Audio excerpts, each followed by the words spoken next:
Welcome back. Welcome in. This is Country Roads Confidential at earsports.com. I'm Mike Casaza.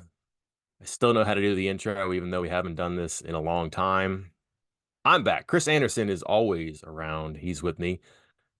Today, we're going to talk about state of recruiting for West Virginia football. A bit of a hot streak on the field when you look at some of the visits, off the field when you look at some of the official visit lists and some of the news that come out of it.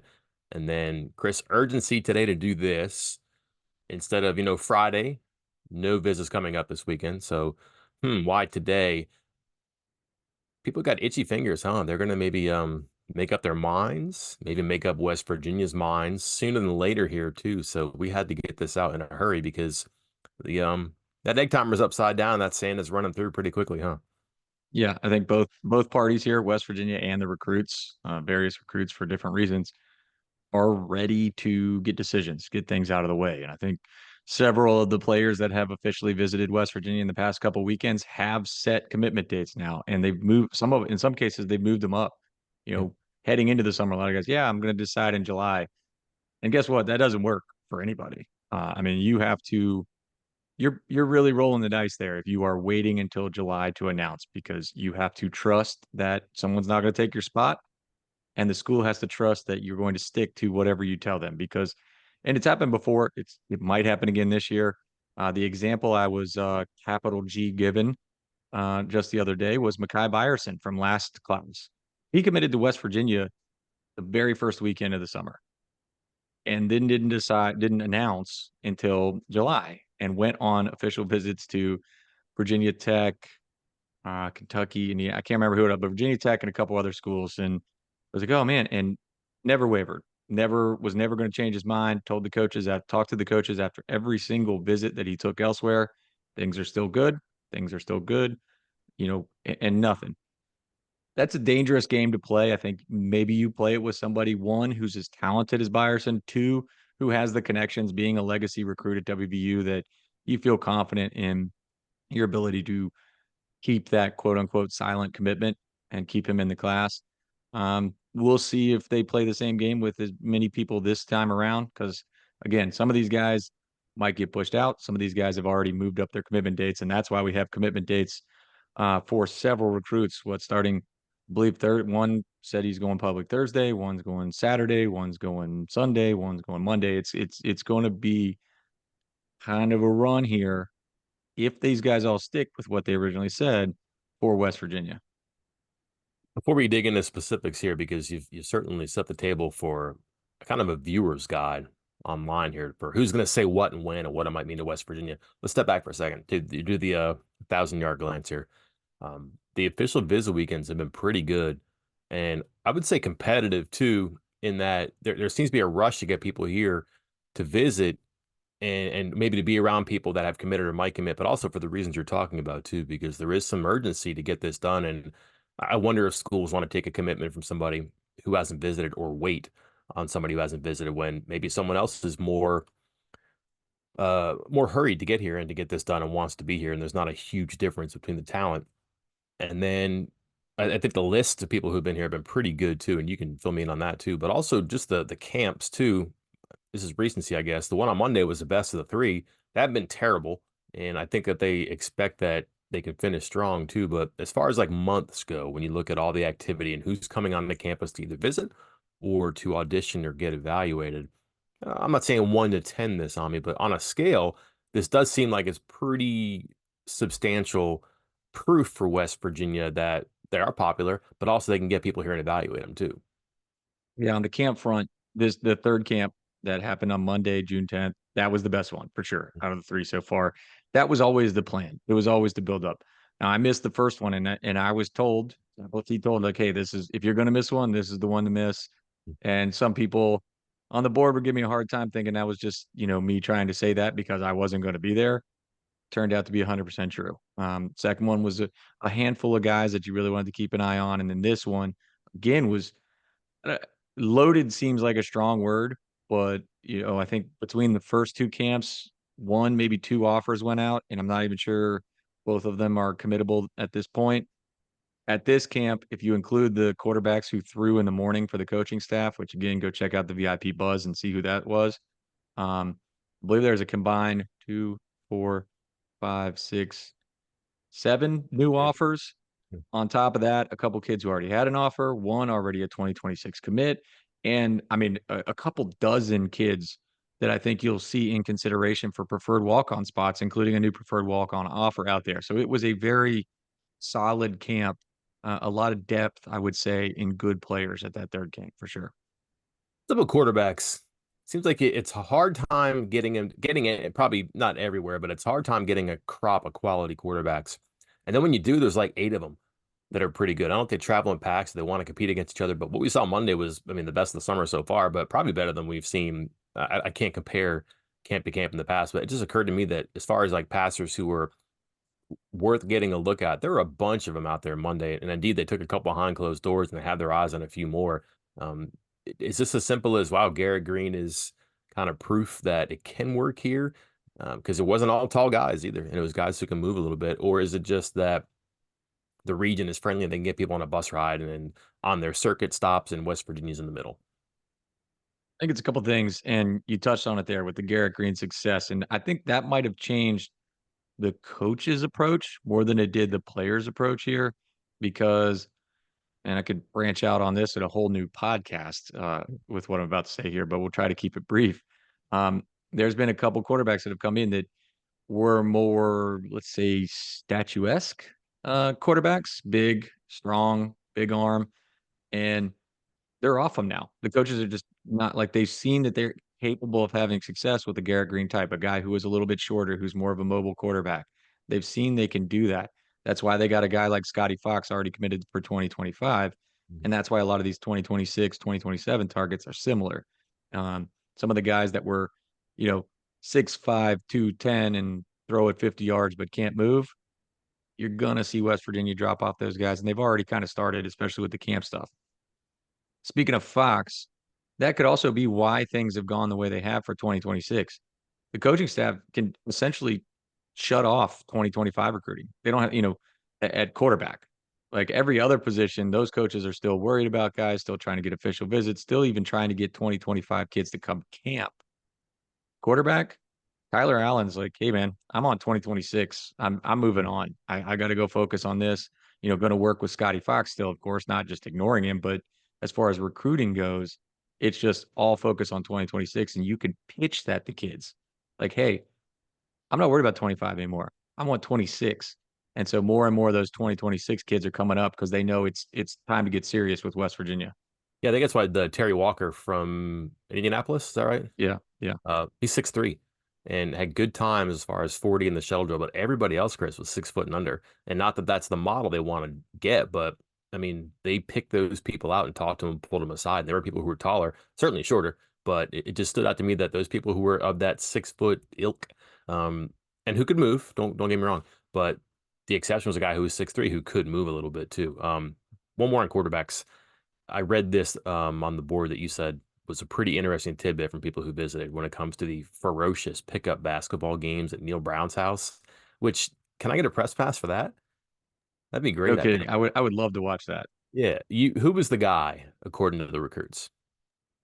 Oh, Traylon Ray was the guy. I talked to somebody who read that and who knows one of my odd expertises.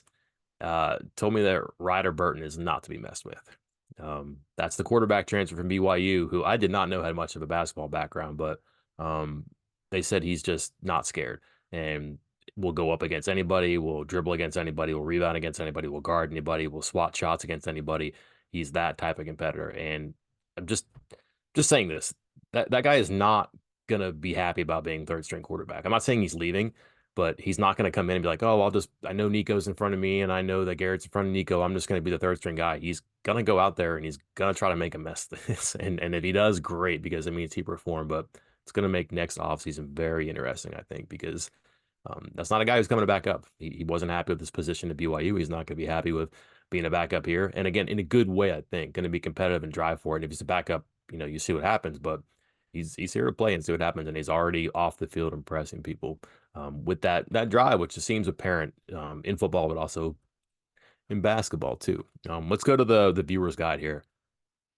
Dates names, positions that I don't know, you might want to set an alert for on Twitter. Where do we start? When do we start? Well, again, a couple of those decisions are coming in the next week or so. I think things look good for Deuce Edwards, Hmm. Terrence Edwards, as he's listed in the database. He is somebody that, it's kind of thinking he was leaning towards Virginia Tech, but word is maybe it's more West Virginia. And then Michigan State moved in and tried to get him to come up for a visit. He scheduled a visit, canceled it the other day. Step one, set a new decision date. It's coming this weekend. Step two. I mean, it's West Virginia, Virginia Tech here, and I think WVU feels as best as they've felt about him. Now, granted, I think early on they were feeling like there was little to no chance. And so maybe now, when you say better than zero, maybe it's Mm. 50-50. I think it might be a little better than 50-50 for West Virginia because they're feeling pretty confident about that. And from other people I've spoke with outside of Morgantown, they think it might be West Virginia as well. So we'll have to keep a close eye on that this coming weekend. Yeah. Um, Taylor Brown, defensive lineman, visited the second weekend. Awfully quiet after that trip, Mike. Awfully quiet. And Mm. I think some kind of decision is coming. I was told late this week. I haven't seen like an exact day and time for him about when he might go public. Um, let's see who else is moving up decision day. I'm trying to think because there's a few guys. Again, this is where I think this push is coming to make decisions sooner rather than later. Oh yeah, Wilnerson Telemak moved up his decision date. He was a July guy who moved it now, just happened the other day, to next week, early next week, June 18th. So keep an eye on that one. That is a West Virginia, Wisconsin battle. Oh Because wow. now he still has Georgia Tech on there, but I don't know if he's actually going to make that. He told me originally he was canceling that trip after his visit to West Virginia. He said, I'm not going anymore. And then a couple days later said he was. Then he may have gotten a phone call from Morgantown Mm. and then may have set up a decision date right after that. We'll see if he actually makes it to Georgia Tech or not. But not speaking specifically about him, but some of these guys have been told, hey, if you keep waiting to go public with any decision, or if you keep waiting to actually commit to us, we're going to move on. That's what the coaching staff's saying. Like not we're going to move on, but if you're going to keep taking visits, if you're going to keep waiting, we're going to keep recruiting other guys. And that's how it has to be. And I Yeah. think everybody understands that. Do you think that's a shift for West Virginia and people like West Virginia, schools like West Virginia that just aren't Florida, Georgia, Alabama, like the schools they can kind of pick sometimes? Or is that maybe like just in the sport in general now too? Because I think about it used to be obviously the recruits had all the power, and then maybe that's not so much the case anymore because with NIL driving things or with coaches having to wrap things up with the calendar the way it is. And especially if you have a larger audience of people who are interested, like West Virginia right now, you can kind of you can leverage players more than before. Is that new thing? Is that an inevitable thing? How has this happened? I think it depends. There is a certain, what do you want to say, like a fulcrum point, an inflection point somewhere on the talent scale where it will flip to players. If you are one of the elite, elite, elite, you got the power. You decide the timeline, you decide where you go, you dictate NIL, everything. That group of players is relatively small Yeah. compared to the pool of players that are out there because, and I've said this before when people complain about rankings and stuff, like if we go strictly off of rankings, we're talking kids that are like 92, 93 and above can try to do that kind of stuff. Maybe even that 90 to 92 range might be able to pull some of it. Once you get to like those kids, and again, we're saying if these rankings are strictly like 100% perfect, Mm. I think there's a lot more wiggle room from those kids who are 85 to 89, which is the Yeah. vast, vast majority of the recruits available. And when you're in that range, I don't want to say you're replaceable, but the difference between you and another guy is pretty small. And there's a lot of guys that are similar to you. Maybe you're slightly better, but then it's a question of, hey, do we really feel like dealing with that? And that's where, okay, I guess I do want to say replaceable. Yeah. I guess I do want to say replaceable. And so again, then the power's back in the coach's hands. That's when they can start pressing. Hey, man, you better make a decision soon because we got another kid who is 99% of you, and he's coming next weekend and wants to commit. You got 4 days.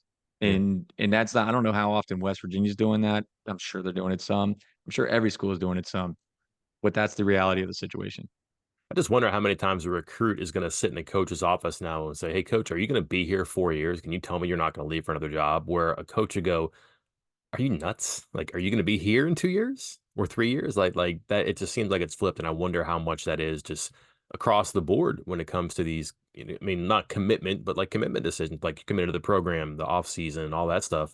Um, commitment as a noun in general. I just wonder if that's flipped and like all of a sudden the schools and the assistant coaches have had that power because you and I, Chris, overheard a pretty telling conversation on the field, which I don't think we're eavesdropping because we have these 24/7 t-shirts, right? They kind of know who we are. We're standing there and they're having a very loud conversation over the phone with somebody. And pretty much just like I'm not going to give away all the details here, but you heard it, like kind of leveraging a player to like, listen, stop running around beating around the bush here. We kind of have business we have to do, and if not with you, then maybe somebody else. But why all of a sudden are you elongating this game that you could make very simple and very brief? And if you don't want to, perhaps we will. And like for a second, Chris, that was like startling to me. And that was just the context of the conversation. I wasn't listening to it that closely. But I also wonder that's fairly common too. And it just seems like that maybe I shouldn't have been alarmed by that. Maybe that is, I mean, pretty standard conversation nowadays too. And it happens with maybe several assistant coaches and several players, not just several schools, but like at a school, it happens several times every recruiting cycle now because you got to wrap these things up. Yeah, I think it's a pretty standard conversation. Again, I don't think it's a secret. I mean, we'll keep the specifics to our VIP members, but because I got about, I don't know, an hour after camp or less than an hour after camp, I was writing the story, got a call from someone else on the network being like, hey, at the other school in question here, being like, did you hear this? It's like, funny you should mention that. May have heard something today.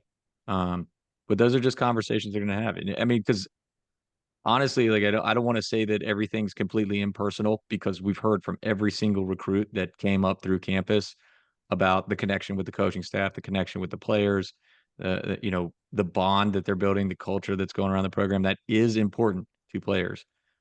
But still, at the end of the day, and you ask any of these recruits, they'll tell you maybe so far as to say it's a business decision. Even if they don't specifically mean money and NIL, they're looking at it as a business decision about what's going on with their life. So that can lead to some other uncomfortable conversations where again it was like, hey, it's not personal, it's business, it's not personal, whatever the saying, I can't remember the saying is exactly, but that's kind of the approach that a lot of people will take with this, and that's why those conversations end up the way they do.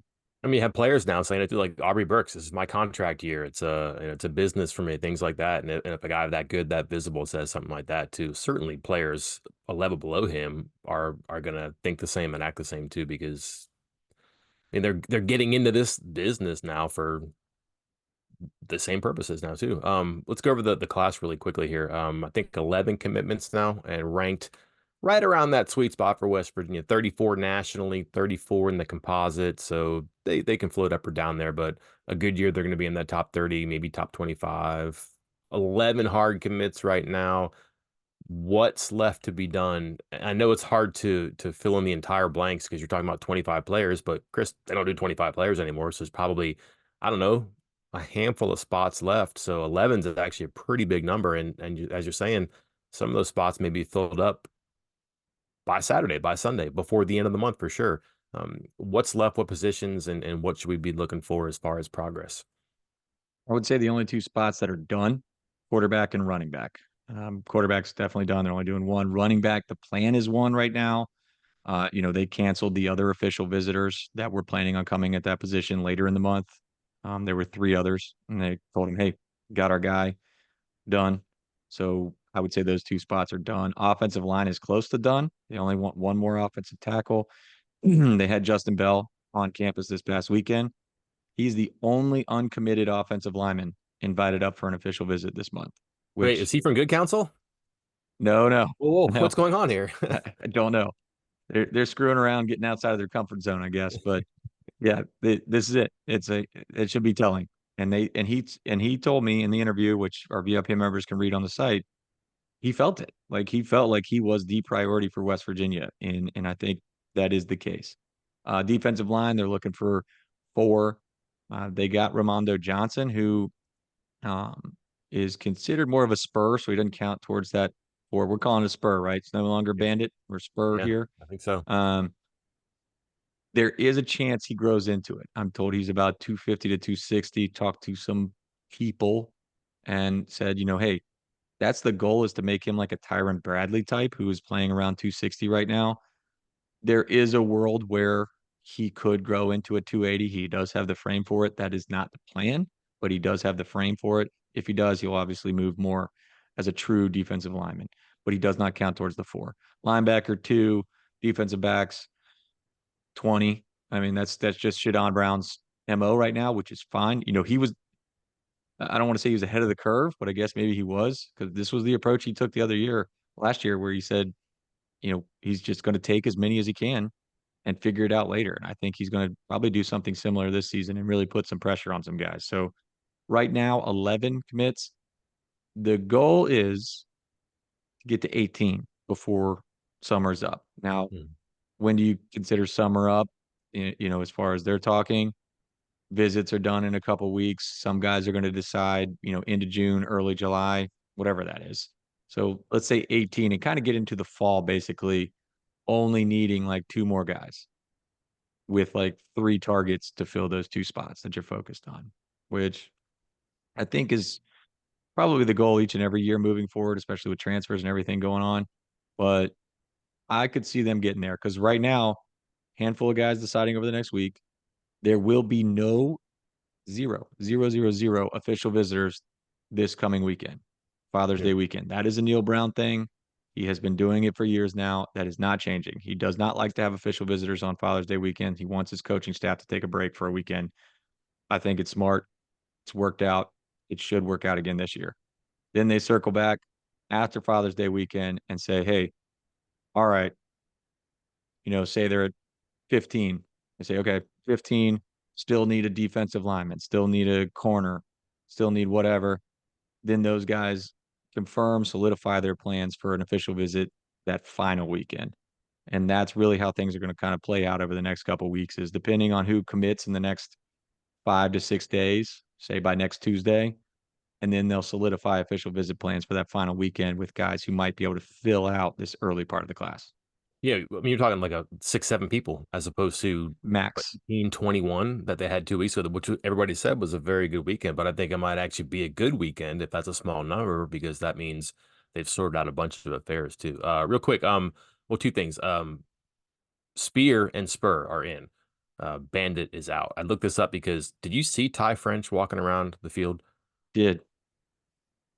Kettlebell, Chris. Yeah. Uh, Big, strong, stout. And I was like, oh my gosh. So I was like, he doesn't look like he's very tall. No. What am I talking about, right? I'm 5'9". So I went and I looked him up online just really quickly, and he's 6'1", 225, and I'm not sure either is true, especially at 225. It looks enormous, like in a very good way. But he's listed as a spur. And I was like, oh, that's cool. So I went and I looked at Aubrey Burks to see what he was listed as. He's still listed as a safety, but Zay Jennings and Riley Collins are listed as spears too. So those rosters have been updated a little bit, and you can probably take a look at things like that to figure out what's going on. But your Spurs are Bradley, Onwuka, and French right now, and then the Spears, Collins, And and three very different body types between those three guys. yeah, and think Because about like what Bradley they've done and French before. are not the same. And Onwuka, obviously a freshman, is more of a taller, I don't want to go so far as lean, but still has to fill out because he's a freshman. But yeah, sorry, go ahead. I think they were talking about making Orion Fisher, excuse me, a Spur too, um, but I think he's been out, so maybe they haven't really taken that out of the lab yet. We'll see. Yeah. So again, a lot of stuff happening, and it's as they say, Chris, is fluid because the events of the next few days could shape the events of next weekend. The camp, excuse me, the official visit they have, they're kind of excited about for the curiosity as to what happens that weekend, what happens before, and if it doesn't all go according to plan, they can still make things happen and get out of this month in a pretty good condition too. So a Hey, lot to one still more keep thing your on eye that on. spear, by the way. Go for it. It's funny you mentioned that. Had Elgin Sessions, who committed to West Mhm. Virginia as a cornerback. He told me, I said, are they looking at you as a corner, safety, spear? He said, corner, most likely, and that's where that's going to start. He said, the only way he plays spear is if he gets up to 200 pounds. He said that basically the 200-pound mark was the bare minimum for somebody to play spear for West Virginia. So keep that in mind, guys, when all you listeners, when you're checking to see about recruits playing that spear position. Obviously, they may not be 200 pounds in high school, but they got to be able to get there in order to play spear at West Virginia. There's no way Jennings is 200. No. And I don't know how he would be before his freshman season starts too. Yeah. So that'll be interesting. I think that should about wrap it up, Chris. I think we've turned over every stone, pulled out all the information we can. Lots of context clues you can look at about, players canceling visits or going radio silent right before this. So I think we're teed up and ready to go, don't you? I think so. I think some good news will be coming in the next few days. Real quick, keep an eye on Dwayne DJ Galloway. Yeah. He took an official visit that started Sunday of that first weekend because he was participating in the state track meet that ended on Saturday. So he didn't come with everybody else. And when I spoke to people at the time, it was, we hope that he comes to West Virginia, but we'll see. He just happened to be on campus again on Monday and had a full contingent of coaches around him. Seemed like he was having a great time, was wearing a West Virginia shirt, just just observing You can and tell reporting. the gold and blue carpet they roll out for some players. Like Davion Taylor was one. Obviously, it seemed like they were pretty happy to have Galloway here too, and there was a buzz about that. I think you could say that there was words circulating that was going to be a big deal if he showed up, and he did indeed show up too. So again, what does it mean? One way to find out. Stay tuned. We'll have it covered. Hopefully, you took advantage of the VIP deal, 60% off. Don't know if or when another one of those will be coming up, but it's expired, so you can't get in now. Keep your eyes open for that as well in the future. I'm sure we'll have something before the start of a pretty big football season not too long from now, Chris. Until then, I'm Mike Casaza. I'm Chris Anderson. We will talk to you then.